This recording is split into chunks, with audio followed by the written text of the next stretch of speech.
Any incidents of lawlessness are dealt with to the full extent of the law. The IDF operates under strict ethical guidelines and international law in Judea and Samaria. Commander of the Central Command made it clear that the IDF does not accept any situation in which lawbreakers harm property and civilians.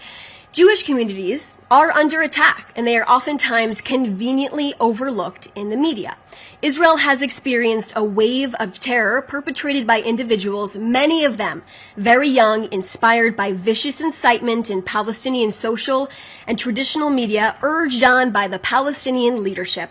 The Palestinian Authority systematically rewards people for attacking and terrorizing Jews, and the more serious offenses, the more money they receive.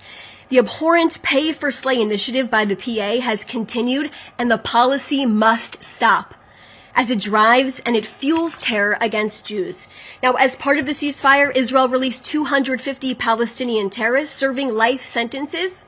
The PA paid these same terrorists, many of them from Hamas, and they have made a collective of $70 million. 9 major attacks took place in September, 8 in the West Bank, Judea and Samaria region, and one side, Israel. The security services were able to foil 105 major terror attacks.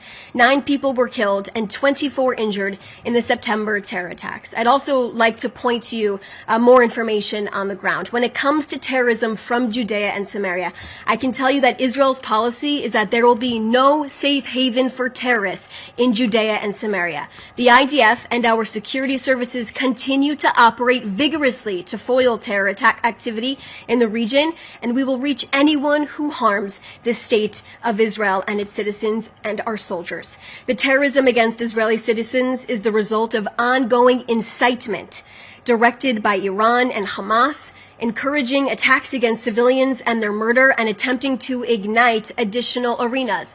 Let's also bring everyone up to speed about the events of today that came out. Let's talk about the reality. Shin Bet and IDF announced today with the Israeli police that they dismantled a Hamas terrorist stronghold where terrorists operated in the Bethlehem area, planning to carry out shooting attacks against security forces and Israeli civilians. More than 50 terrorists were apprehended in 15 different operations that took place.